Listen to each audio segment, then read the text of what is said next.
Hey, Craig here. Just wanted to say that we recorded this episode last Tuesday, November 5th, just a few days before the unfortunate news that legendary actor and horror icon Tony Todd passed away. So if it seems odd that we don't mention it as we discuss Candyman, it's because we recorded a little bit early and so I just didn't, it just felt a little awkward to put the episode out and not mention that. But rest in peace, Tony Todd, and here's the episode.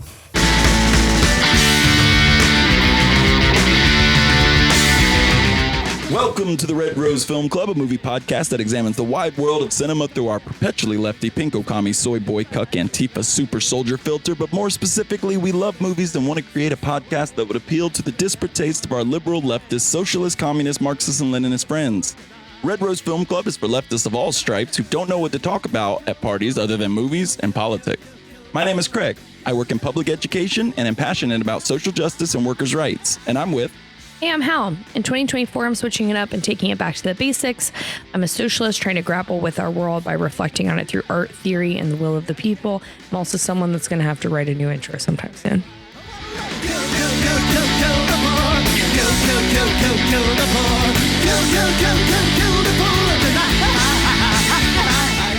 So, Yeah. Greg. Yeah. What other pop culture are you getting into these days? Boy, I saw some stinkers. Ooh. I saw some stinkers that I want to talk about briefly, but still want to talk about them. One was pretty twisted. Oh, God. It was pretty sick and twisted. I genuinely can't tell which of two movies you're about to talk about. I saw... Because one of them, that makes direct thematic sense to say that. Yeah. And the other one, textually, moral it makes sense. Yeah. I saw Joker Foléodu, the Joker sequel, and it stinks. Beautiful French pronunciation. Thank you. Which my wife told me what that meant, and I forgot.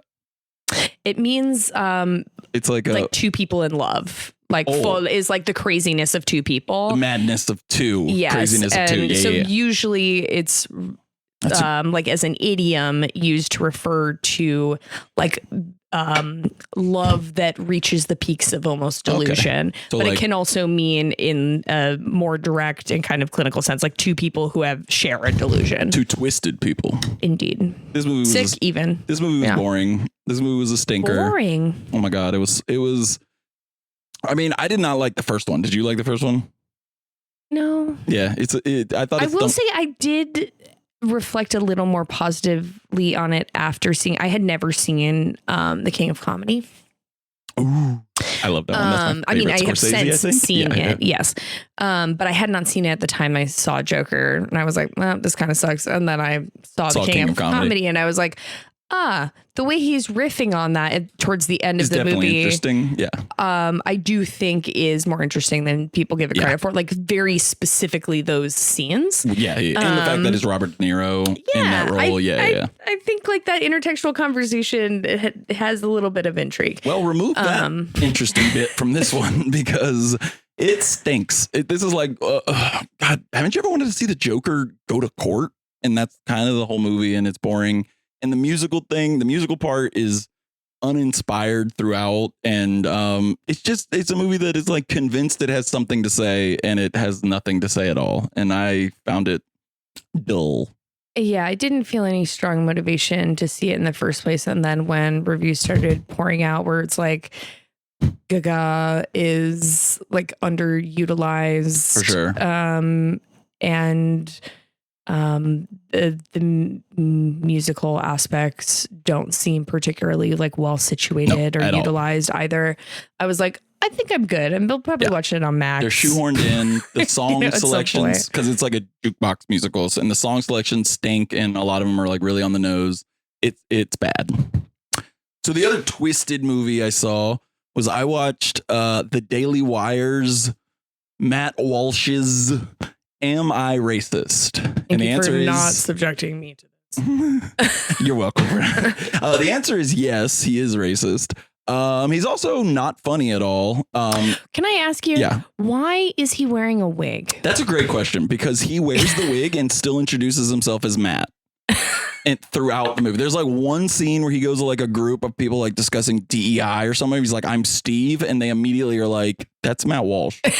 And then he just keeps the wig and keeps introducing himself as Matt. This movie is like if Borat got CTE and was like still trying to like do the bits, because it is crazy how he has there are no jokes in the movie. He has no jokes. His bit is like, does he think like diegetically, right? Like internal to the movie, does he think that he's being funny? I think so, or does he think that it's more of like a documentarian's take on exposing? I think a little bit of both. I think a little bit of both. He definitely thinks he's being funny from the Daily Wire marketing campaign where they're like the funniest movie of the year and like shit like that. And he does think he's exposing things, but like, first off, like the big fish that he gets in the movie that he really owns is Robin DiAngelo. Like that's his one that's like, we got her. And it's like, okay, well, like, fuck. And like in the way he gets people is just by being like an annoying, purposefully stubborn idiot. You know, that like, that's all he knows to do is be like, DEI, huh? I don't get it. Like that's his whole shtick. Is just like, oh, what is it? Like he pretends that he's interested. That's his whole shtick. He's pretending he's interested in being less racist, and then goes into these like meetings and is just like, yeah, but what about that? Like he has no jokes. He's just like, well, doesn't that seem silly? And that's it. There is one where he like is a waiter, which is straight a ripoff of Borat. The scene. Oh no, is it Borat? Yeah, it's Borat. The one where he like goes to that like highfalutin society dinner and ends up like bringing them his shit in a bag because he said the toilet wouldn't flush. It's like that bit. He does a shit in a bag, Matt Walsh. I would have liked it more if he did. But it's that same bit of him like going to like a high society dinner and kind of interrupting it, except he's just like dropping plates is like his comedy in it. It's fucking crazy. It is wild. It is truly wild that none of these motherfuckers can find like a single guy from a local comedy scene, honestly, that has like 3 good jokes. Dude, like it is baffling that, because there's enough racist, sexist, transmisogynistic fuck asses in the world that just statistically one of them has to be funny and somehow it's Matt Walsh. I like, I'm fascinated by him and his. Oh, okay. So stupid question, but did you ever see Lady Ballers? Of the course other Daily Wire movie? No. So in that he plays. But I know you have. I have. It's the same wig. You've that talked he has. About it on I have. The pod, yeah. It's the same wig from Lady Ballers where he plays like a hippie, like lib, and he's just doing that in the movie where he's like, isn't it silly? Like one of the ways he owns the libs is by going to a bookstore and like buying a bunch of anti-racist books and reading. Ooh, I know. Well, that is terrifying, thrilling. But yeah, that stinks. He and Rufo should get gay married to each other for the bit. That would be cool. And just, it's like, you know, when teenage boys like pretend like they're going to kiss each other to see who will turn away. They should do that, but just kiss give them and then ideas. Get gay married. They will if and they maybe hear this. Maybe they'll stumble ass backwards. That's their next movie. Am I gay? It's just him being like, two guys kissing, huh? That's literally what this is. It's like DEI. I think if you play gay chicken long enough, you just become gay. No, it's my point. Like I'd like to see them really commit to the bit. Is my point. Yeah. But it's terrible. It is currently my least favorite movie of the year. Oh, no, it's not. Illustrious. No, it's not. No? I think I hated Unfrosted more, the Jerry Seinfeld movie. Because I had a little bit of fun watching Am I Racist? Like, just because I hate Matt Walsh so much, I had zero fun watching Unfrosted. So I think Unfrosted narrowly beats it. Okay, now I want to move on and talk about some more fun stuff. First off, I want to talk about a movie no one's ever heard of, and probably for good measure, because it's not that good, but I watched the Joe Bob Briggs presentation of it, and he has the director on, and I want to talk about this director because it was so funny. Okay, there's a movie that came out in the early 2000s, a hella low budget movie that looks like a CW show, like shot and filmed like a CW show, called Satan's Little Helper, about a little boy who gets obsessed with a video game where you're like Satan's helper, and then Satan shows up in like a rubber mask and like makes the little boy his minion. It's not a very good movie. It's a great Joe Bob movie. It's an excellent name. It is an excellent name. Okay. So this is why I love the director, because the director is like an old hippie that talks really slow, but I also like I'm trying to not be mean to this guy, but like Joe Bob would ask him questions. Okay, so the name. Joe Bob's like, don't create a scenario where we're starring an Am I Ableist. Okay, yeah, I don't know where you're going with this. No, I'm not. He like, you know that way that like old people like will explain stuff like it's got some weight to it. Like, let me lay that truth on you. Like just through their cadence, you're like, this is going to be important, but they're talking about the movie Unfrosted. Yes. But when he explains it, so like Joe Bob at one point goes like, Satan's Little Helper, that's a fun name. Like, how'd you come up with that? And he's like, well, you know, that's an interesting story. There's an old phrase, there's an old holiday term called Santa's Little Helper. And I just thought, what if you said Satan instead of Santa? And he does this. I kind of smoking too much weed. Who hasn't been there? What up? He does this 6 to 7 times throughout the thing, where he is giving it so much gravitas and then explaining a thing that is so simple and already exists. My favorite one is he explains how an executive producer of a movie works and explains it like he's never heard of it. Like no one's ever heard of it before. Because apparently he got hired to make a movie that never got made, but it was going to be produced by Dario Argento. Like just slap his name on it. That was it. And he's like, yeah, so like this guy's from Italy, like Dario Argento, he didn't want anything to do with the actual making. He was just going to like put his name on it, and it was going to be Dario Argento Presents. And he's just over explaining things. And it was so charming in a way that I was like, I love this guy. He is the best. It was a very, very charming and cute how much he kept explaining. Do you know what he's doing now? Going on Joe Bob, I think. That seems to be. He's very old. He was like an old TV guy. He did like TV directing and all that. But my last one that I want to talk about, and I know you've been waiting. It's a masterpiece. With bated breath. It's a masterpiece. I have an opportunity to watch it. I have. It's a masterpiece. I think it's probably my favorite of the series. But I saw Terrifier 3, Damien Leone's Terrifier 3, and it is so much goddamn fun. It is, I think, reinvents the slasher in a way that does not reinvent it at all, because it's playing on all the tropes, but does so in such a gleeful way that I feel like the tropes themselves are becoming the like spectacle of Terrifier. It is, I mean, the spectacle is the violence, and there are like so many great set pieces. The first 15 to 20 minutes of Terrifier 3 is, you could just put that short film, make that the movie, and it is great. It is, so it's set during Christmas. So all the gags are Santa related. And so the first 15 minutes is like a cold open of Art the Clown coming down a family's chimney and wreaking havoc in their home. And it is, Can I ask, because one of the scenes that's shown in the trailer, the 7,000 times I've been subjected to it, is that he is at some point, because he's seemingly wearing Santa costume throughout, that he is seated on I'm going to use the word throne, because for lack of the Santa throne, the Christmas throne, that Santa's perched upon, and the children come up to him and he's like pulls an axe out of a bag. Yes. So that's what we see in the trailer. Does he chop off children's heads with the axe? Most definitely. Okay. Yes. Not in that scene, but it does happen. Yes. Wow. That scene is he infiltrates. A little bit of classic misdirection. He infiltrates a mall Santa's position, which, by the way, I don't know if you can tell from the trailer, but he is in a Santa costume that he stole from a Santa that he murdered. And the beard that he's wearing is scalped off of the face of the Santa he murdered. It's disgusting. I would expect nothing less. It's the grossest one. Wow, that's really saying something. It is. I loved it. And honestly, not now I'm going to sound pretentious about it, but like David Howard Thornton should get an Academy Award. His performance as Art the Clown is, to me, like one of the single best like horror performances in recent memory. Okay, this is the question I was going to ask you. Can you think of another movie franchise where like the kills are part of the comedy. I have one.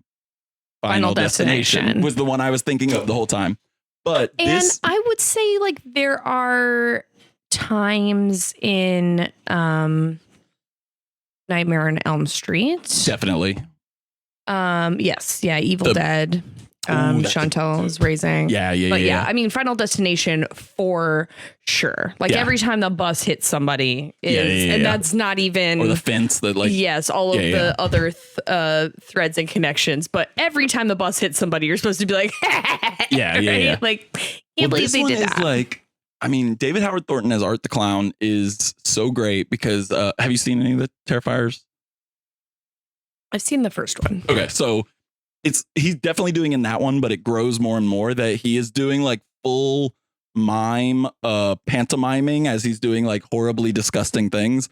And in this one, he's even more like taunting in this one in a mime way where he's just like pointing and laughing. And it is I had a smile on my face the entire time we were watching this movie. It was gross. We saw it in a full theater, which was really fun too, because just everybody hooting and hollering.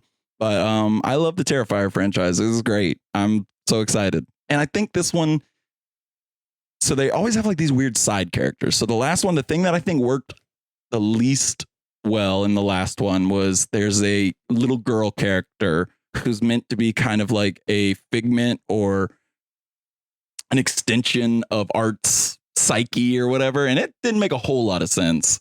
And this one, it's kind of like they said, who the fuck needs lore? We're going to give you some lore that is so fucking incidental to the plot, but we're going to throw it in there. And this one basically confirms that Art is like a demonic entity because, spoiler alert for Terrifier 2, he has his head and all of his limbs chopped off at the end. Right. And then this one, it's just like, he's like, oh, he regrew them and put his head back on. We're back. And it's like such a fuck you, but they do try to explain it, but in a way that's like, why the fuck are you asking us to explain Art the Clown? Just be here and enjoy this. And I appreciate that in it. But I love the Terrifier movies. They're great. I'm glad that it lived up to, and possibly it sounds like exceeded your expectations. Yes. What about you? What have you been watching? So I have one movie and one book. So for the movie, this is a movie that I saw the trailer for a couple of times over the summer at AMC. I hadn't heard about it discussed anywhere. I didn't read any like industry media about it. I just like saw it pop up in the trailer section of a couple of movies. It felt like it was in theaters for one day. And I had really wanted to see it. And Kevin got the DVD in a Cap City Video Lounge. So I rented it. And it's called National Anthem. It technically came out last year. Like its release date is 2023, but it didn't get a national release until 2024. It was directed by Luke Guilford, who is falling in the vein of somebody like a Spike Jonze or a David Fincher, primarily a music video director prior to this being his first feature. He's directed music videos for Troye Sivan, Christina Aguilera, Demi Lovato, and Kesha, among others.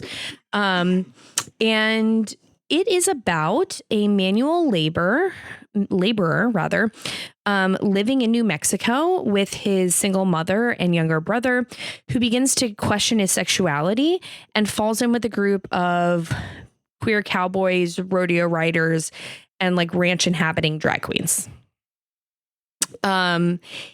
It is cool. It is cool. It has a lot of kind of vast, beautiful imagery of the desert and of rodeos and people farming and ranching that feels very marked of like this era. It reminded me a lot of Tyler Mitchell's work.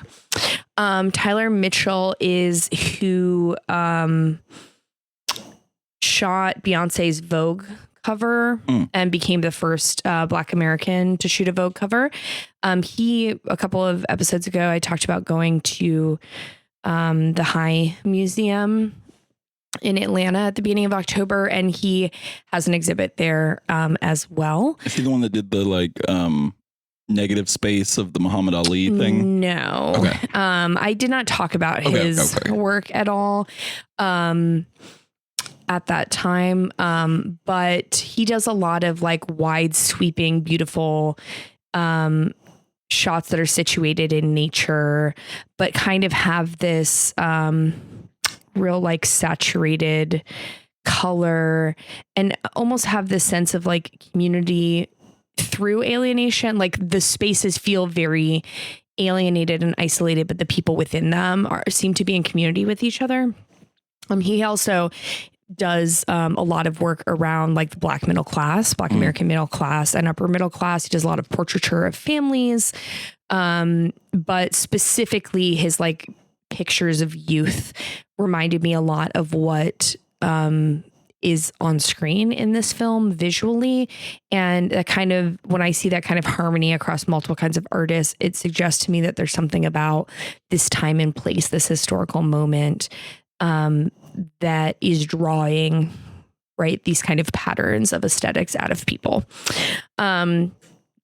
It, in some ways, and I mean this like with full love, even though it's going to sound like a criticism, it feels like some of the first instances of like an Instagram aesthetic that has been elevated to fine art. Yeah, but it's very beautiful, and it is. Read an interview with Luke Guilford, the director, who said basically that he wanted to present like a queer, like kind of love story / coming of age that didn't feel like it was totally mired in trauma. And I do think that is what he's doing. That's not to say that there's nothing like this is an unabashedly happy movie, because it's not. But it's not just horrible things happening to queer characters.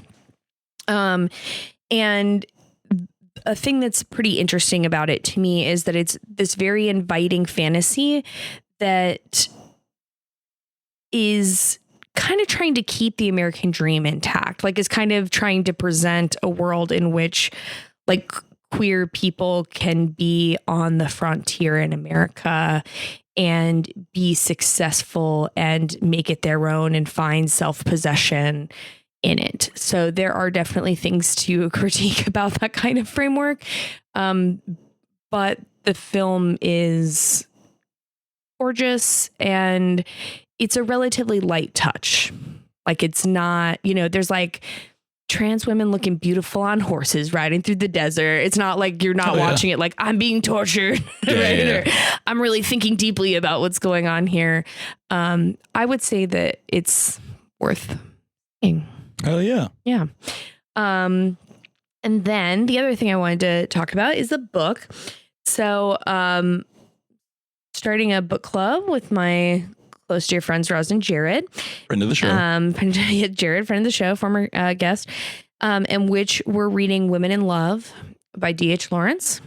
And then we will rewatch Ken Russell's 1969 adaptation, Women in Love, which is a movie that I quite enjoy and that Jared has seen at least once, but Ross has not seen. So we kind of come to it through different levels of engagement with the text. If you have been in my house, I have a poster of this movie associated with the movie hanging in the hallway. And it bears a tagline, I think one of the greatest taglines for a movie that is equal parts threatening and erotic. The relationship between four sensual people is limited. They must find a new way. So I'm excited. I am not someone who tends to feel like, oh, I read a book and I saw the movie and the book has ruined the movie, or rather the movie has ruined the book for me. Like that either. And in fact, I really like reading or watching a movie before I read a text, because I feel like it constructs the confines of the sandbox, and then I can like throw the sand out of the sandbox if I don't like it. Yeah. But it gives me some mental images to play with. So I'm looking forward to it. And I don't have like a ton to say about it. We're meeting on Saturday to discuss the first 10 chapters, of which I'm about halfway through. But in the first chapter, there is a French idiom that I'd never heard of. That I've heard of. That I've just been like chewing on a lot. So I wanted to share it.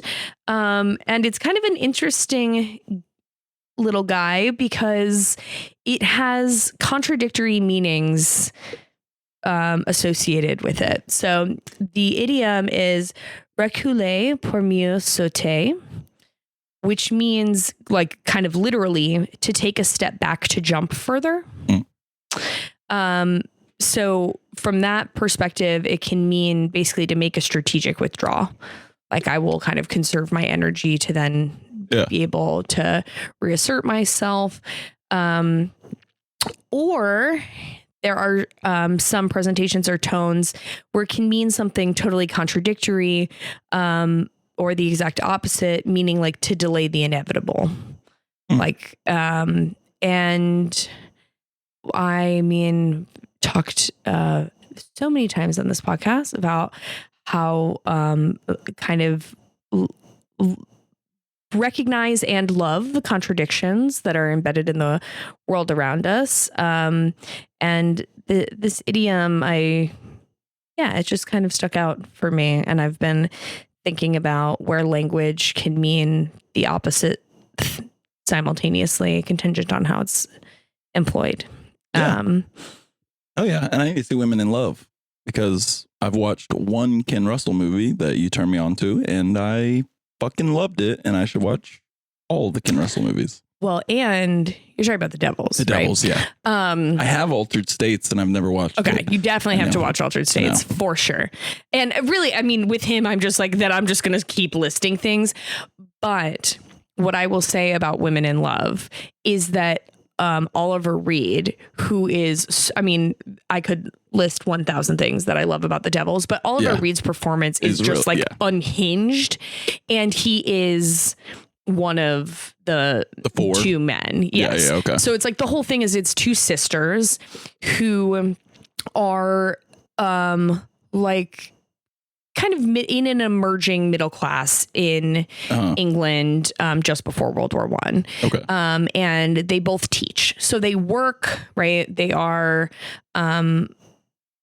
not from aristocratic families, but they kind of start to get entangled in aristocratic culture by way of two men who they respectively fall in love with.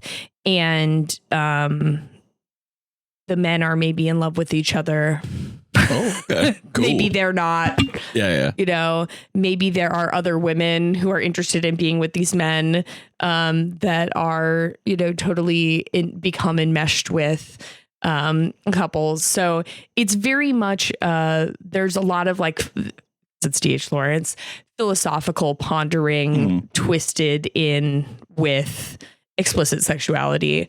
But in the film, I presume this happens in the scene happens in the book, but in the film, you see Oliver Reed naked wrestle the other man.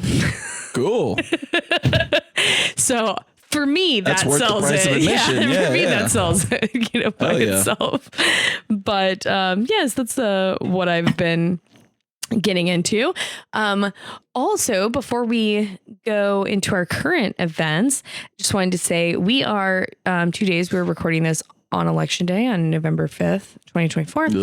And we are 2 days away from when our first episode came out in November 7th, 2022. Wow. So I can do math. That's crazy. Cool. Yeah. Just wanted to see if you had anything you wanted to say about that or any reflections on our 2-year pod-iversary. I will say, and I probably said this when we had our 1-year pod-iversary, but I'm proud of both myself and us because committing to things is hard for me sometimes. And I'm proud that we've committed for 2 years. It's been, and it's been super fun. I feel like this has been like, we've talked about it before, but like just a really great exercise. I feel like for both of us, as far as like people who like to sit around and talk about movies all the time. And it's made me definitely like engage more deeply with the thing that I love, which that's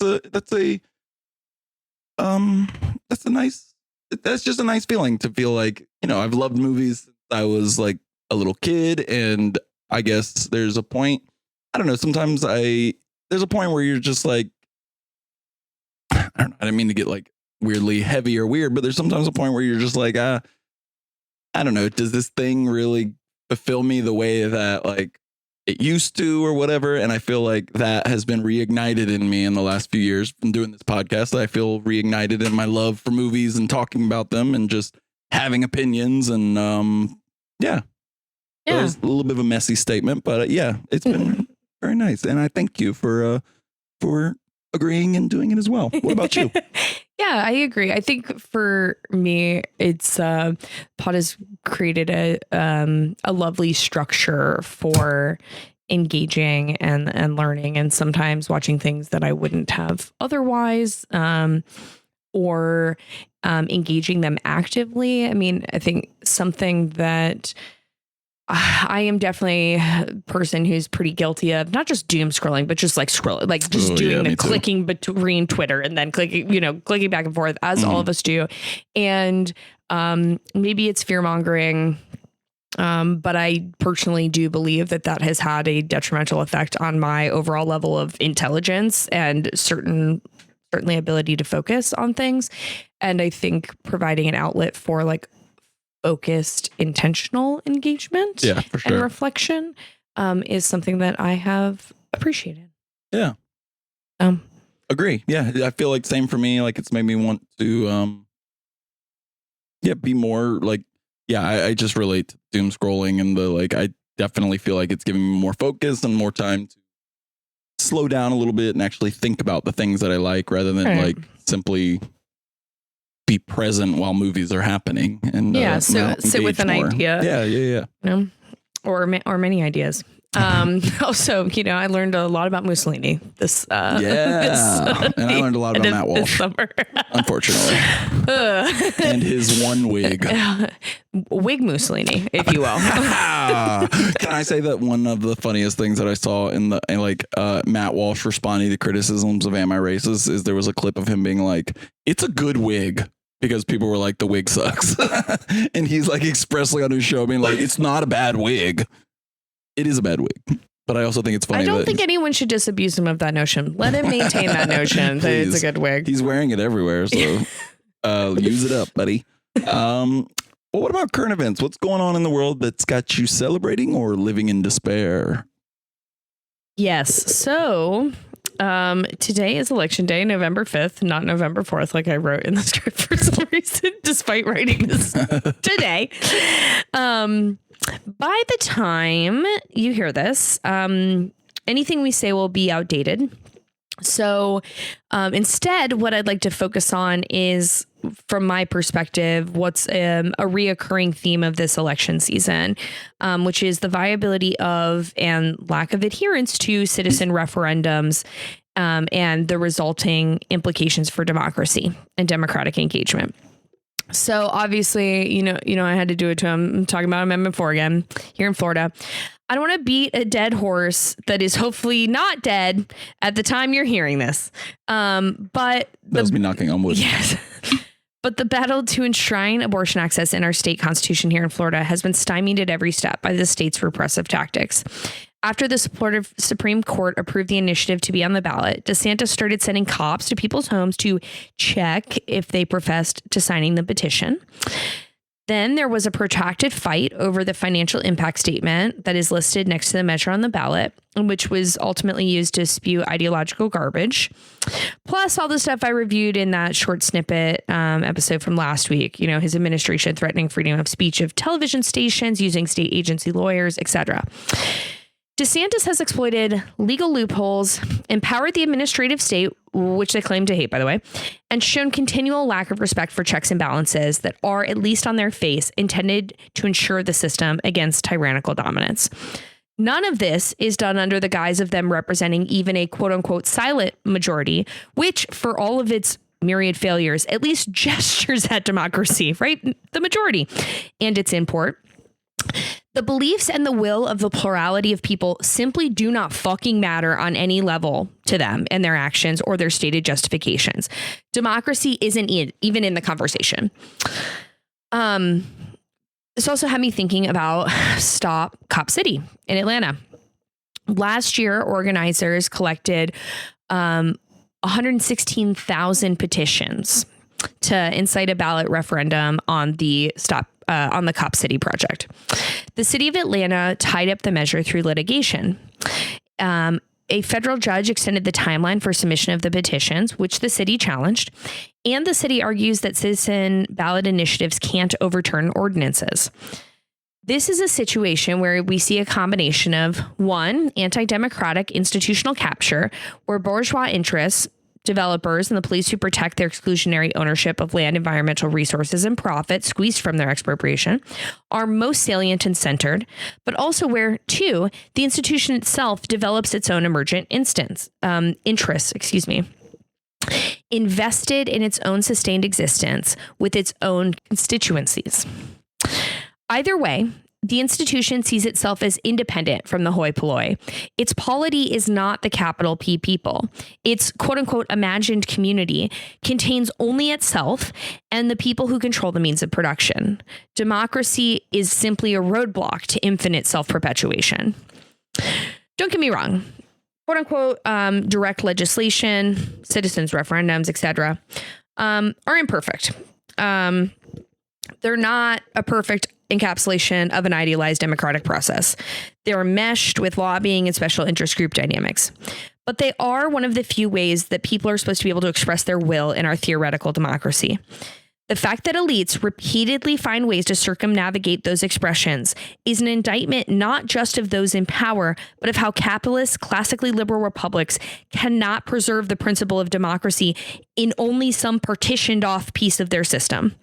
Every single process under their purview is annexed by money, capital's accumulation drive, and fascistic control over the population.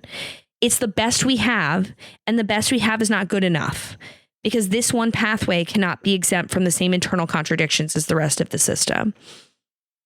Yes. That said, please. I hope Amendment 4 passes. Yes. And at the time you're hearing that, we're celebrating abortion. We are mere, I don't know, a couple hours away from finding out. And I don't know about you, but when this is over, I'm not turning on that fucking TV or the computer because I hate the waiting and the counting and all that. But yeah. Oh, I absolutely will. But also, I guarantee that what will happen is the same thing that happened in 2016 and 2020, which is I'm not awake at 3 a.m. So I will watch it until I go to sleep and then wake up and learn happy or the world is whatever on fire. The outcome is. Yes. Weed and abortion. Yep. Weed and abortion. Yes, indeed. And abortion.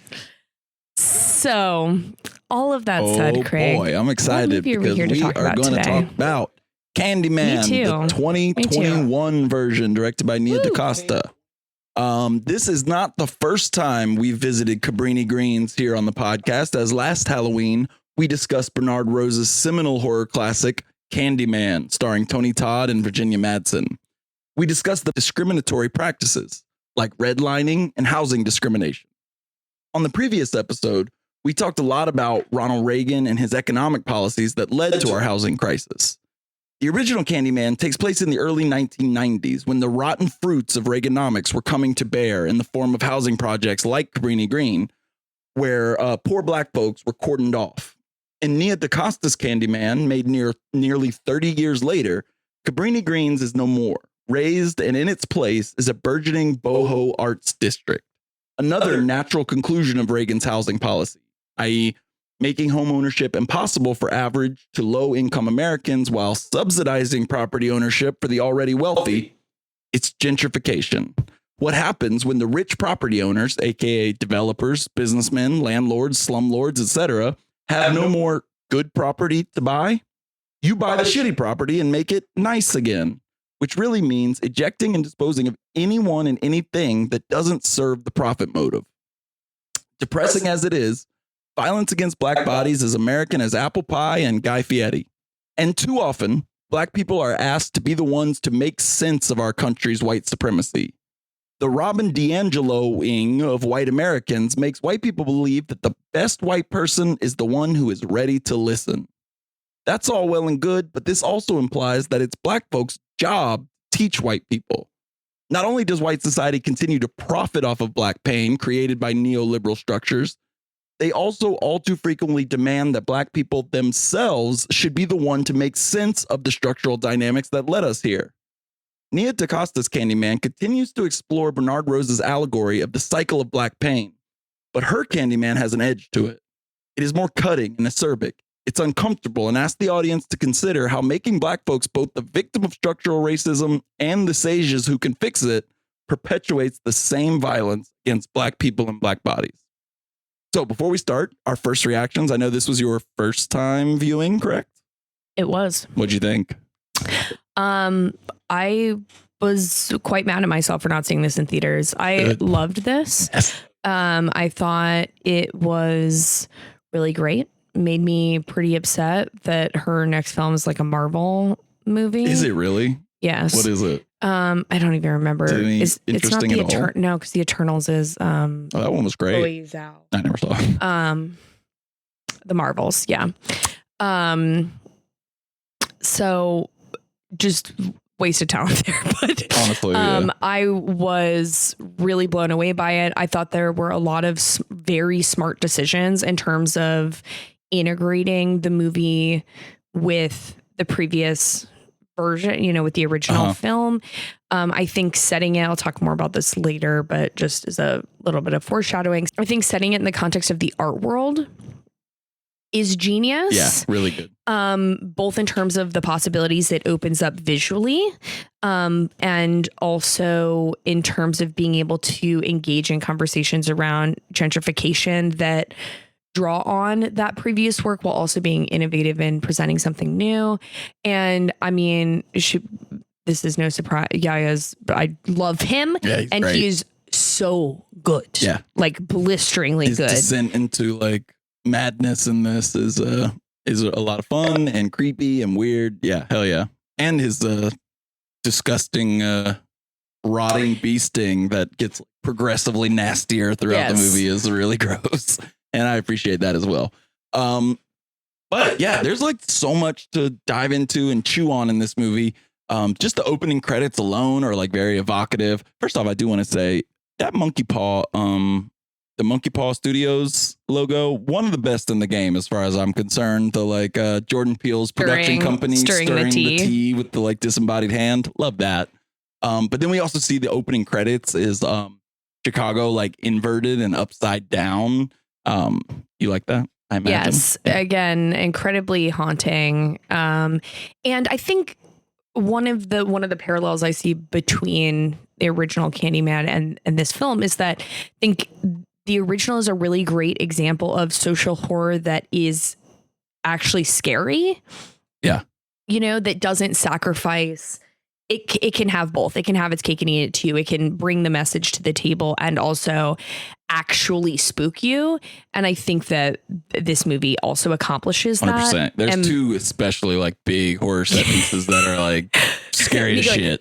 In my house, you know, but I think starting it off where taking those really recognizable images of Chicago, especially downtown Chicago, and then literally flipping the script on them, inverting them with kind of this spooky electronic music, just sets the tone immediately that we're entering, you know, the upside down. Yeah, and it still feels one of the same with the original, especially because we get those like paper cutout retellings that they used in the original. I think the original used it mostly to retell, I remember, like what happened to Daniel Robitaille. Yes. Yeah, and this one is doing the same, like catching there's one part in particular where it's more of like catching up. We might not be familiar with the original, like what happened in the original, because it does take place, but it also cuts in at the beginning and at the end. We see those like paper cutouts a lot, and I like that a lot. That definitely feels like the tie-in between the two, which is another good like move to do.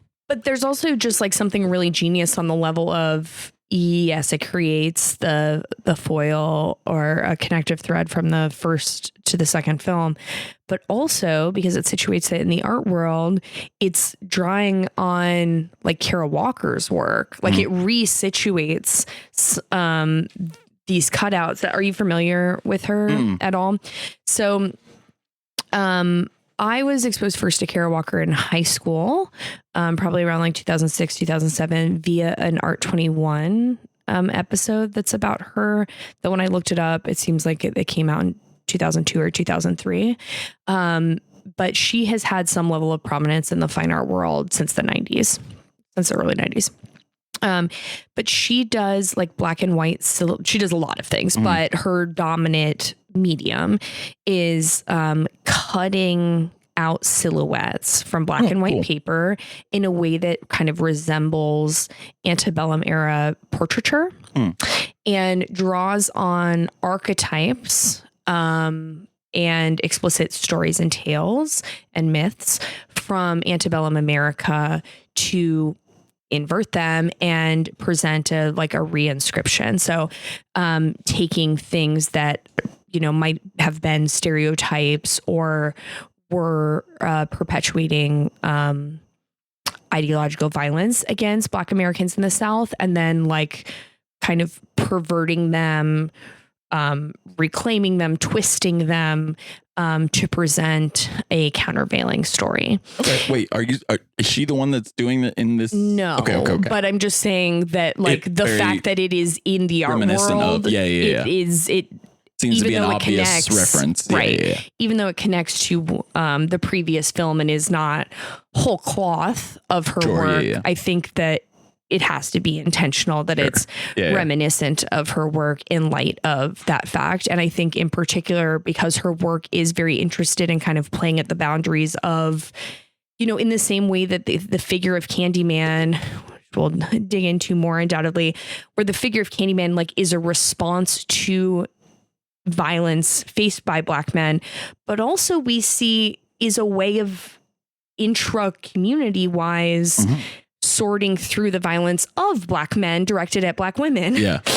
And I think she plays at those boundaries or again can acknowledge contradiction and reside at the joint of contradiction. It just evoked that a lot for me. And I thought it was even more powerful that it was present in this film because of situating it in the art history world. Cool. I want to check her out. Can you say her name again? Kara Walker. Kara Walker. Okay, cool. Yeah, some folks may have seen her. One of her flashier pieces that achieved more recent, relatively recent at this point, media coverage, but she made a giant sphinx out of sugar. Cool. About Black women's labor exploited in the sugar industry. That might be something that stirs memory for some folks, but I have a link to, we'll include it in the sources to that Art 21 episode. I think it's 22 minutes or something. You see her process. I've had the opportunity to see some of her silhouettes multiple times over the last 15 years at different places. And I highly recommend looking more into her work because I do think that it harmonizes with what's going on with the shadow puppets here. Hell yeah. All right, well, let's dive in and kind of talk about the plot a little bit and the characters. So we've got Yahya plays Anthony, who is an emerging artist on the Chicago scene. And his girlfriend is Brianna, played by Tiana Paris. And she is kind of a curator. Kind of maybe an emerging, what the word is, she definitely has cachet. Yeah, she's got taste. She's kind of a taste maker in the art scene. Yeah, she's a curator. Yeah. And then we have Clive, who's kind of a sleazy scumbag art curator, which is a great burn later at one point, and that we'll get to, which is very funny. And then I'll just say to add, to build on there, I do think it's important that we learn throughout the film that either it's a little unclear if it's imagined by him and he's asserting it exclusively out of the racist arrangement, or if it's true and he's asserting it out of racist power struggle. But it seems that he has some control over Bree's professional career. Yeah, like he is like in an elevated charge position. of the studio that they're a part of, or he plays some gatekeeping role in terms of her like access to the broader art world. Yeah, she's like the emerging mind in the art world, but he's like the established one, like almost the gatekeeper for her. And then Troy, her brother, who that guy's great. I love him. He's not in it much, but he pops up for like several integral scenes and is very funny and kind of natural. And he's played by Nathan Stewart Jarrett, who within the last several months have talked about quite extensively because of Femme. Say it again. The film Femme. Yes. That few episodes ago, I feel like. Yeah, he's one of the stars. Okay, I didn't pick that up that he's in it. That's awesome. Is he in anything else? He was in. He seems very recognizable to me. But I mean, he's British, and is largely been in British productions, but he was in, what's the name of that television? Misfits, I want to say, is like his kind of where he became established, as like in terms of the teen drama that gives you entree into the acting world. He was on that. I know for sure. Well, he's kind of the, he provides kind of the inciting incident of the movie, in that he's the one that tells Anthony, Yahya Abdul-Mateen's character, the story of Helen Lyle, the Virginia Madsen character. And that kind of inspires Anthony, who's in this maybe like creative lull, to go and kind of just snoop around Cabrini Green and kind of see or what's left of Cabrini Greens. Obviously. So what is left of Cabrini Greens? That's what I was trying to figure out. There's so people definitely live there still. Yeah, but the high rises are gone, and it's just it has not been totally raised over, and the fact that it's still the fact that it's still present in some form is kind of a point of contention or antagonism. Yeah, because it's like the ground level units are there, and there's people like kind of squatting, and are they? Is it meant to be that they're squatting, or like these are? I think that some people are living there. It's just the remnants of what hasn't been knocked down. But before we go too far into what happens to him when he goes to Cabrini Green, there is a scene that I think is important. I want to draw some things out from what you mentioned, where it's like it seems like he's struggling, like Tony is struggling. We see him have a scene with Clive, the white curator, where. Again, I think like Nia DaCosta is doing some really interesting shit with centering it in the art world, because the conversation they have is relatively short. But what we learn from it is not simply that Tony is not inspired, but that the white curator is pressuring him to make art that draws on a white vision of Black trauma while also rejecting his actual experience. So he says, the stuff you've been making is so last year, basically, and you haven't been making very much. Why don't you make something from where you come from? And as if it's this like totally alien foreign place. And Anthony is like, I'm from Bronzeville. I'm from Southside. And Clive says, Southside is so overplayed. Do not. It's so overexposed. Don't do that.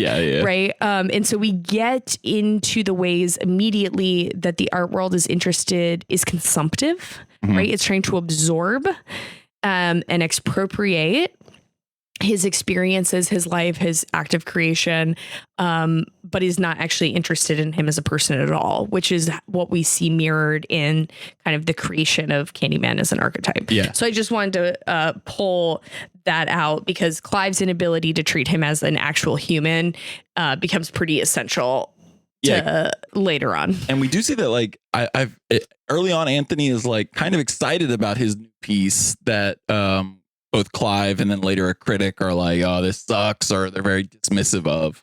So yeah, he's kind of being pushed to explore other things, and that leads him to Cabrini Green, where he is kind of just walking around taking pictures, trying to find inspiration. Then he gets stung by a bee early on when he almost like the second he steps foot onto the Cabrini Green property, he gets stung by a bee, and that where was it, on his wrist? Yeah, it's like on his hand, almost like where his thumb the rest of his hand. And it's also, the bee acts with intent. It does. You know, like the bee. It's coming for him. Yes. It was waiting for him, that one bee. But it will be kind of like the runner of, I guess let's spoil the thing, is that throughout the movie, it is the story of Anthony becoming the new iteration of Candyman. Taking the pain that he's going through and like transforming him into this like monstrous version of himself almost, where his like, you know, the rots his skin away, and so that's kind of the start of it, which of course he doesn't realize that, but you know, us as the audience, obviously the bee. Oh yeah, I'm becoming Candyman. Obviously, boy, another Candymanitis case. Damn it. But so this is a formative scene for what precedes the rest of the movie for a lot of reasons. Yeah. We see the bee sting, the initial bee sting, but we also see him meet William Burke. Coleman Domingo, baby. William Burke. I know. When Coleman Domingo, I was like, why did I not see this fucking movie in theaters? What is my problem? That guy pops up, and every time he pops up, he's fucking great in it. Like, he made whatever that stupid ass Walking Dead spinoff was, like, watchable for however long he was in that. See, that's how good he is. I just totally erased that. Yeah, I don't even hold it against him. He plays like a he plays a very weird character. It's in the first Walking Dead spinoff where it's like, is he in any of the original Walking Dead? No. So the first spinoff they made was, I think, Fear the Walking Dead, was like 0 day for the Walking Dead, like the day that the zombie outbreak happened. His character is so weird and kind of stupid, but like Coleman Domingo really makes it where he's like this he's wearing like a 3-piece suit throughout, and he's very like snooty and above everyone, but also like cutthroat as shit when the zombie apocalypse like breaks down. It's really dumb character that he sells so hard and is like legit the only watchable part of that terrible, stupid spinoff. Yeah, I don't know that I saw any of them outside of like the first 2 seasons. Yeah. But I'm glad he's moved on to bigger and better things, because hey, that's a good paycheck though. So his acting skills, his personality, and his style deserve a much larger stage. And just the gravitas of like, he just brings a weight to it. But when we meet him, he talks to us about, we saw it like maybe one of the first of like weirdo, this kid in like, it's a flashback when there were still the high rises in Cabrini Green, and this kid encountering an absolute kooky guy named Sherman, razor blade candy, or is accused of tossing razor blade candy. And we hear from Coleman that, you know, this is the Candyman. Does he use the word Candyman when he first is telling him, like saying, does he explicitly say Sherman is the Candyman when he first? No, because instead he draws out his experience with him and leads you to believe just narratively that that's who it is. And then there's kind of that moment of inversion where he has the initial reflection that it's his fault, that the police killed Sherman. In the flashback, we see that, like, it does play it like, is Sherman just a kind of hapless, crazy guy who got, in the wrong spot at the wrong time and got killed? Or is he this malevolent creep who's been like fucking with kids' candy and shit? And then we hear that the razor blades and the candy is continued after he was murdered by the cops. But I do like that the movie kind of sets up a light misdirection. Obviously, we know, if you haven't know anything about the lore of Candyman, that obviously there is a spiritual mythic quality to him, and it is attached specifically to the degradation through violence of Black men. But at least in the internal to the narrative of the film, it's initially constructed as it seems like that guy's the Candyman, but he's not the Candyman. Yeah. He's innocent, and kind of sets you up for the reveal. Yeah. Yeah. So then we get to some of my favorite bits of the movie, which is we see Anthony at a big art show that his girlfriend is curating, and he has created a piece called "Say My Name" with mirrors that are like medicine cabinet style mirrors where you're looking at yourself, and then it opens up to a painting behind it. Yeah, what do you think of his painting? Yeah, I think that there's a lot of interesting stuff going on here. So initially, the painting that is behind the mirror, we see him show it to Bree and Clive. You alluded to him showing it to Clive previously, but he shows it to Bree, and she says, like, don't put that in there. It's too literal. And when he asks her to probe, like, okay, well, what does it make you feel? And she says, it's too painful. So I think there is something very interesting to see the transition to he then submerges the painting, right? It's not what initially confronts you. The pain is hidden behind. I think that it's like an intentional provocation that I think is pretty clever. And also, given that this movie came out in 2021, I don't think it's a coincidence that the name of the painting is Say My Name, or the installation is Say My Name. I think that's obviously like supposed to elicit, in addition to the harmony with saying Candyman 3 times, with Say Her Name, right? Which is a mantra or slogan of the Black Lives Matter movement and associated movements as it relates to Black women who have been victimized by police brutality or had their lives taken.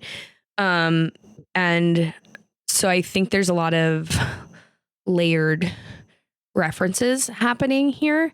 But we see the white curator and his girlfriend, so Clive and Jerica is her name, and the white art critic whose name I don't recall, only be able to greet it still on that most initial level of literalism, even after he's attempted to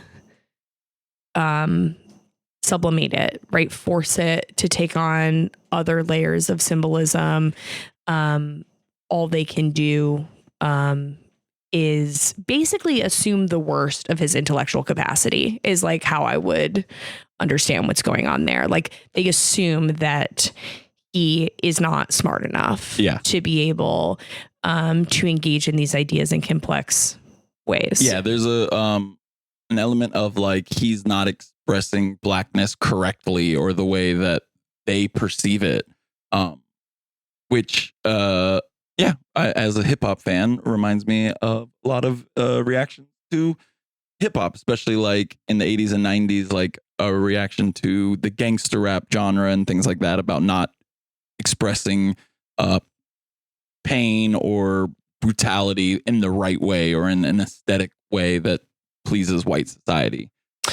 Well, and like the art critic also, I think it's very notable that she says that it's like didactic, like it's being like overly preachy, that it's like trying to teach them, which I think, it's like you're saying, they're interested in only in not being confronted, right? Or again, not being provoked into understanding, but in being presented with things that they already know and already feel comfortable in engaging, instead of this like actual provocation to engage Candyman. Yeah. Also, I want to talk about the way art critics get depicted in movies, because usually I find it incredibly annoying the way that like movies depict critics. It's usually like whiny. I'm thinking of like Birdman, where the critic character is like so annoying and so clearly like someone that Inarito is like angry at or something. Whereas this one I feel is doing something more interesting. I don't know. Do you have a similar picadillo about like the way critics are kind of like always shat upon in movies and their depictions? Well, I don't know that I like have a a candle I'm trying to light for critics in particular, though I do think it's kind of funny that we've seen, this is a little bit of a tangent, but some of the pop girlies out here wearing t-shirts that say things like, I can't remember exactly what it said, but like critics can't make art or something. Yeah. Those who can't do critique or whatever. And I don't think that is a particularly productive way of understanding the relationship that's the vibe between I usually get from movies. Between criticism and art. But I do think there is like a really meaningful critique that connects to the didactic language that the art critic uses, is that in like fine art, there's almost this idea that like pain has to be, I'm going to use that word again, sublimated, and that there has to be like intellectual and emotional distance between the art object and its creator. And I think that the reason why that exists in part is because it's really hard to appropriate. It's really hard to steal. It's really hard to glean additional profit off of something that can't be separated or alienated from the person who produced it. So I think that like that really intimate nature of what Anthony creates in this movie matters, because they can't like separate the art object or product from him. Yeah. Right. Yeah. So they can't like steal it from him. It's inexplicably rather. And also inexplicably until later in the movie, tied to him. And it's indivisible. Yeah. Well, that's going to lead us to the first big, like, scary ass set piece of the movie, which is Clive and his girlfriend Jerica get killed. But also, I think I forgot the really funny line that he says. Damn it, what was it? I think I wrote it down somewhere where he says something like the summer intern program.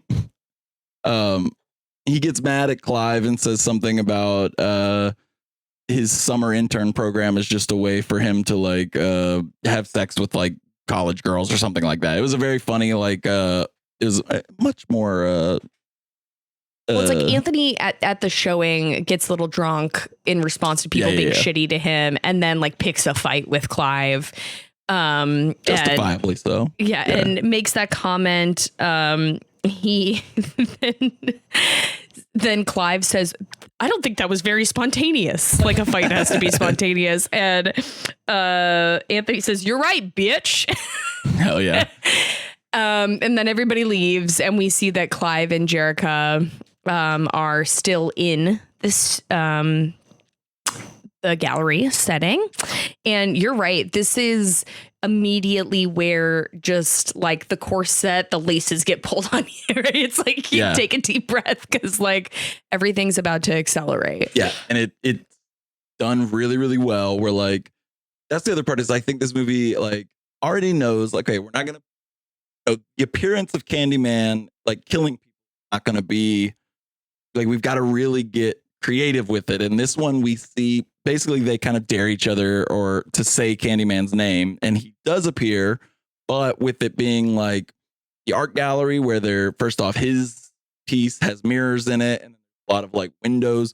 We see Candyman show up, but never directly.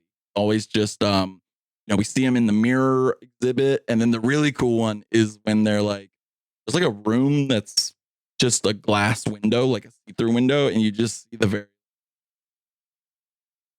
faint reflection of Candyman walking by, and Clive and Jerica getting ripped up by Candyman. That will never not be scary to me. The idea of like a body just because you don't physically see Candyman. Right, he's only visible in the reflection. Yeah, he's not present. Like bodies, and damn, it is creepy as hell.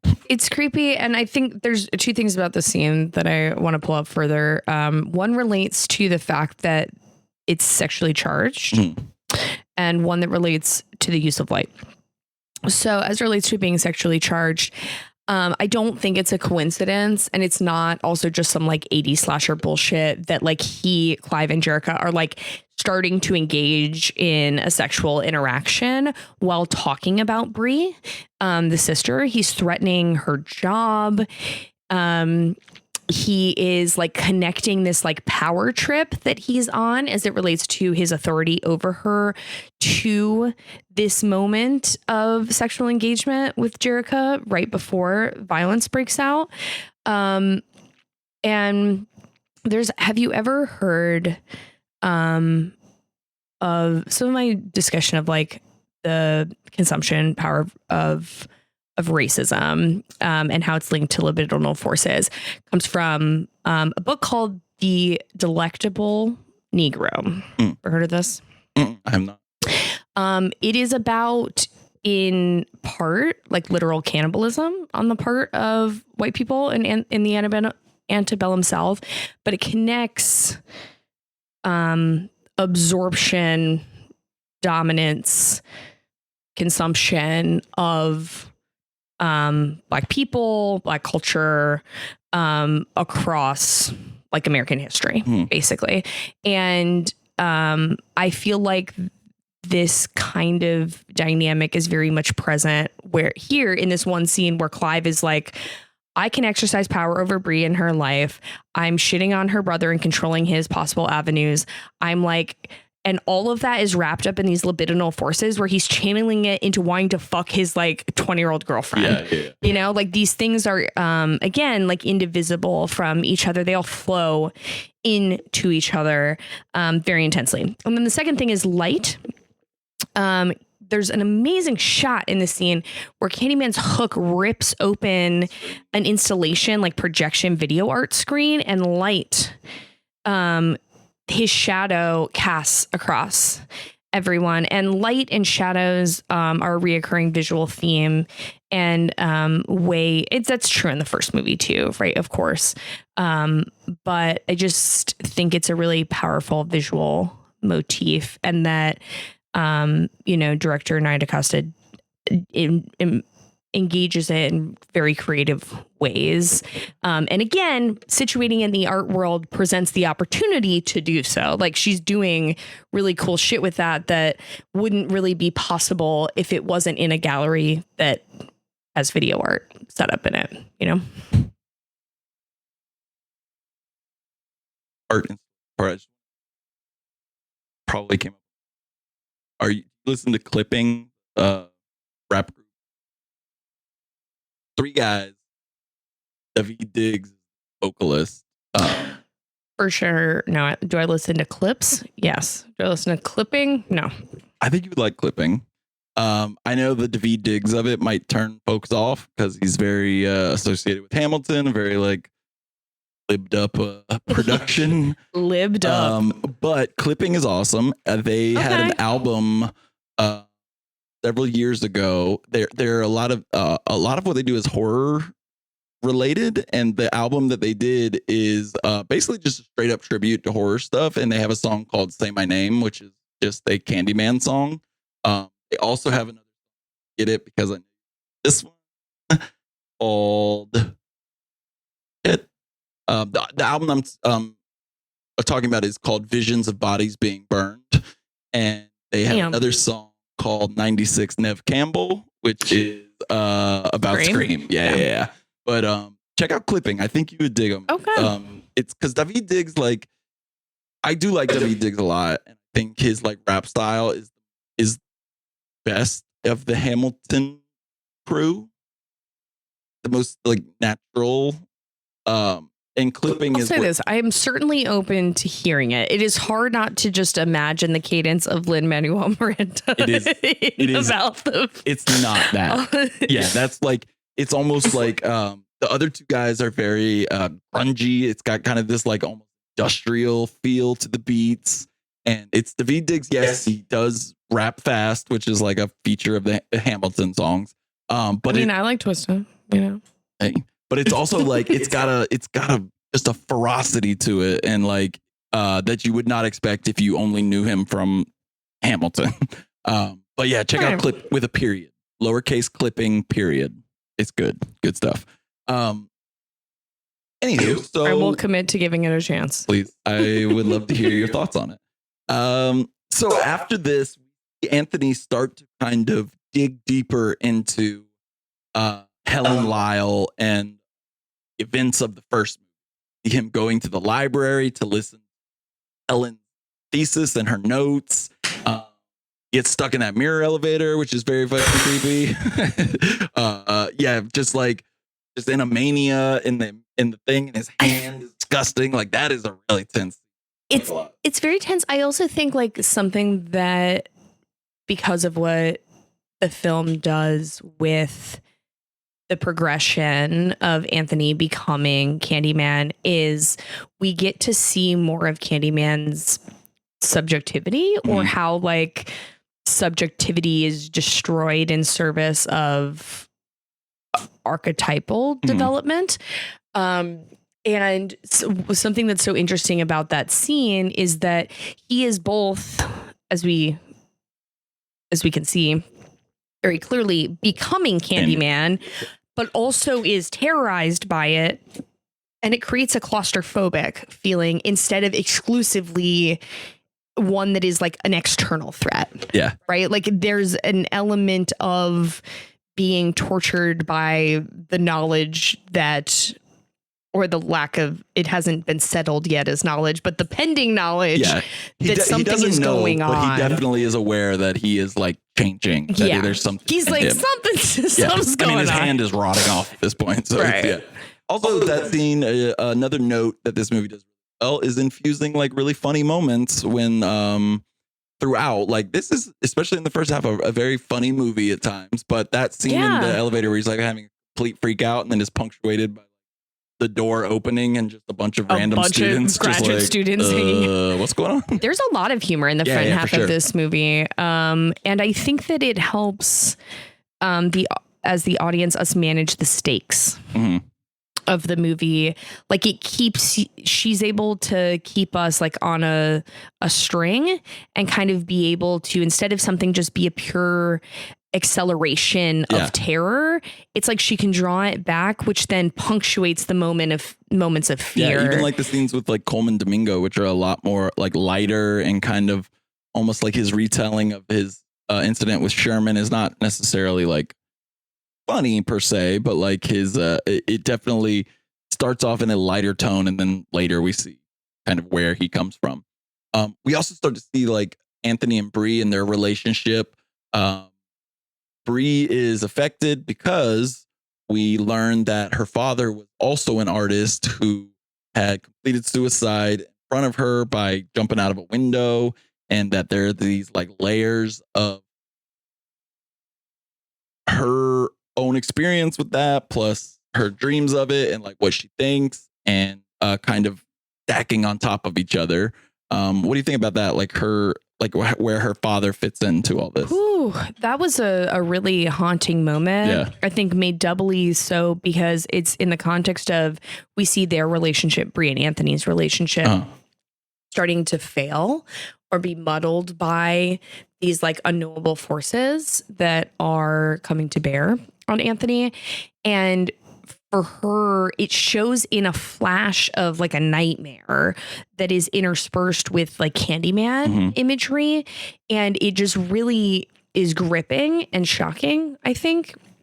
I think it also punctuates a point that I see Nia DaCosta drawing out throughout this movie, which are the ways in which like Black women are sometimes the people who are bearing the costs of the traumas faced by Black men.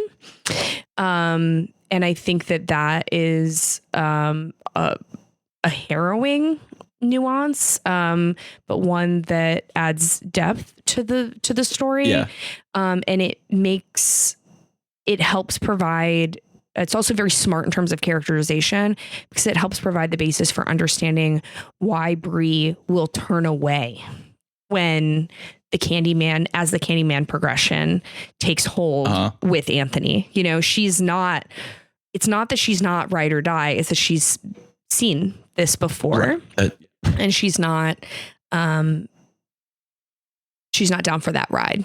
Yeah. So I thought it was scary, and really powerful and really smart story writing, and that it connects to all of the various threads that the movie is following up until that point in time. Yeah. There is one scene that I didn't put in the notes, but god damn it, I love it. The college in the bathroom that like You think those are college girls? oh, I thought they were supposed to be. Are they not? I feel like those have to be high schoolers. High school, okay. Yeah. Well, like girls in a bathroom, like young girls in a bathroom, kind of, because that was, the thing. Candyman kind of lives on by the like memories of his pain being perpetuated. He'll remember it and say his name. He'll reappear. So it's like kind of caught on again amongst. Because are any of those really related to the? No. Yeah, like we don't see them. We just see that they are like the kids are talking about him again or whatever.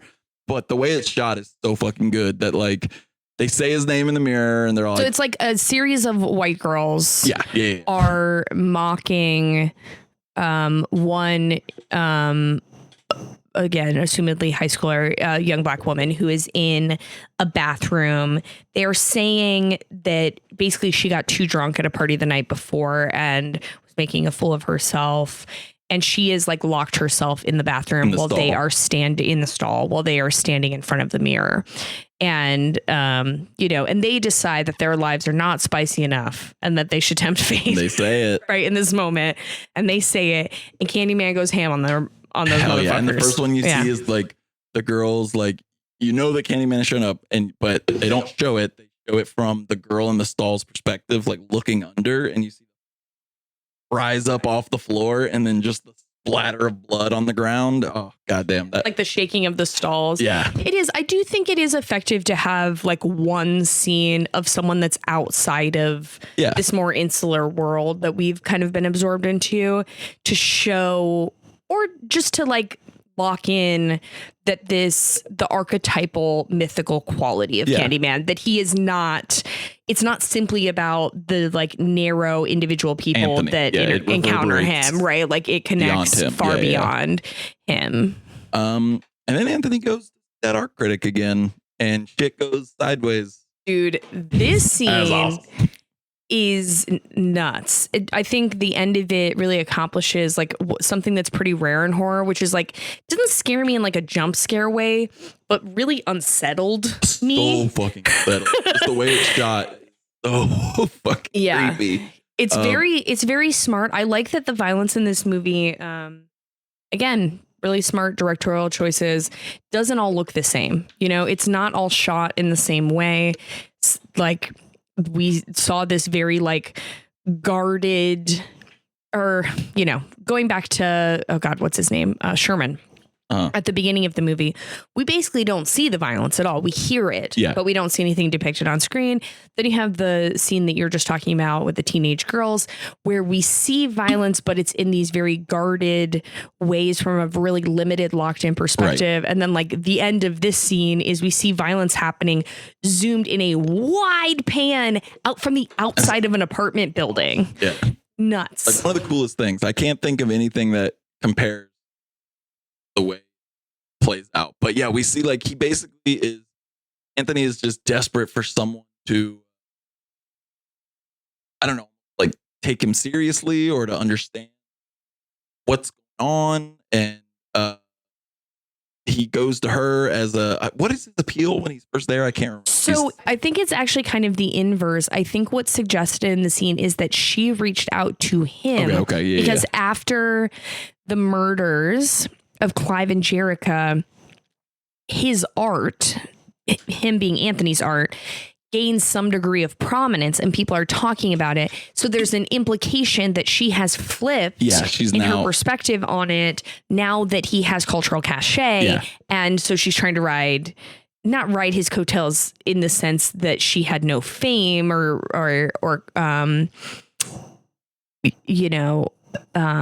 she's like now trying to get on the ground level, but she's trying to claim she is part of his narrative. Yeah. Right. So that's why he goes there. I think it's implied that she calls him. Yeah. In. And he is unwell once he gets there, just in full like panic mode. We see his. Oh, sorry. I thought you were going to say you. Oh, I was just going to say, I think what's like really interesting, what's happening in this scene is we see Anthony panicking, but we see like the part of him that is developing as Candyman being very like self-possessed, reassured, and emboldened.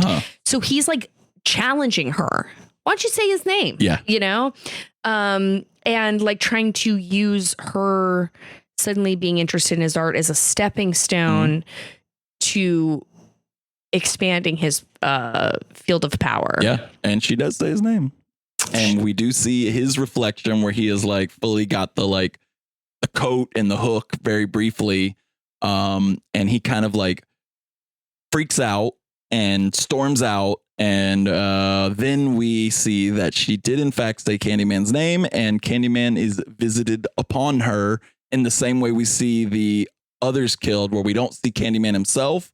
We just see her body rising, and then that pan out that Hal was talking about, where her body's just like being flung about the apartment, like completely fucking it up, and it's like continuing to pan out, and just see this like limp, bloody body through the window of these high rises, just like thrashed back and forth. They are very specifically the high rises that anyone who's been to downtown Chicago ever. The round ones. Yeah. Yes, that have a lot of glass and windows that are kind of like, they're circular, and there's two of them. Yeah. And the Yankee Hotel Foxtrot from the Wilco album. Yes. Is it those buildings? It is those buildings. Yes. Oh shit. And so I think that's really powerful too. Those buildings are right next to the Trump Tower that's in downtown Chicago. I was in Chicago in the summer, and we got a little picture. So that is like, I mean, it's right off of Michigan Ave. That's money, right? Like that's money. You do not live there if you do not have a lot of money. Right on the river, so I think and all that. Yeah. Yes, that is a really powerful image as well. Like, it's not a coincidence that she's situated in one of those buildings. Yeah. Yep. So then we get to kind of the climax and the kind of big reveal of it all. And, as we've been hinting at, or just outright said, that Anthony is becoming the Candyman. And before we get into the like minutia of the scenes, I guess we could just kind of say that the movie's thesis is that Candyman is not simply Daniel Robitaille, as, the first movie is the story of Daniel Robitaille and how his lynching essentially is what caused the catalyst of this supernatural, malevolent being. But it's not just that it's Daniel Robitaille, but that like black pain in America in general has created Candymen. There's not just been one, but that the misdirection of Sherman at the beginning, and that Sherman actually was Candyman, and that Daniel Robitaille. But once he was murdered by the police, once he's murdered by the police, right. And that Daniel Robitaille was Candyman, and that there have been many Candyman, and that whole like just the whole final act, fucking. Yeah, and it's so fucking smart because the way he introduces it by saying it's a hive. Yeah, that's the Coleman Domingo. It's the whole damn hive. Yeah, it's like damn, yeah, and I think like the thing. Because I was thinking about this a lot after watching it, because a lot of the instances or examples of people, of men that are integrated into this hive are instances of extrajudicial anti-Black violence, right? Mm. But he also does talk about like that the community, that it's not just white interpretations of Black men, but that it's something that the community needs. And he ties it to domestic violence and instances of violence that are enacted by Black men on Black women. And I think that like ultimately what I take away from that is that this is a film that is about trying to situate Black men as humans in a world that only wants to view them as monsters. Yeah. and that humans are complex beings that don't have a singular pathway of experience and sometimes do things that are harmful or hurtful to others. But that a racist world can only understand that through the lens of like singularity and monstrosity. And we also see that world of like, viewing men as, black men as monsters is almost a doomed, from birth, kind of a doomed situation for black men, because we learn in what is one of the bigger twists of the movie. I don't know. Did you see it coming? I didn't see it coming when I first watched it, but we learned that. I won't say I saw it coming, but I did find it kind of like, what's going on? Where Bree keeps being like, you got to talk to your mom. Yep. You should talk to your mom. And we don't see mom. Like mom we have no idea what's going on with mom. Yeah. But she's just like, why aren't you talking to your mom, Anthony? And so when mom shows up and it's like, ta-da, you're actually the baby from the original Candyman. I was like, okay. We learned that in the first one, the climax of the first one, when I blanked her name. What's her name? Virginia Madsen or Helen. Helen Lyle. They all think stole that baby and like walked it into the bonfire, but really saved it. And we learned that is in fact Anthony. That was Anthony who was saved by Helen Lyle from Candyman and is basically doomed to become Candyman himself. And that is when Coleman Domingo, the character's name now, William Burke, kidnaps or steals away Bree and brings him to this old church. And that's kind of when we have his big speech about it's not just one, it's the whole damn hive.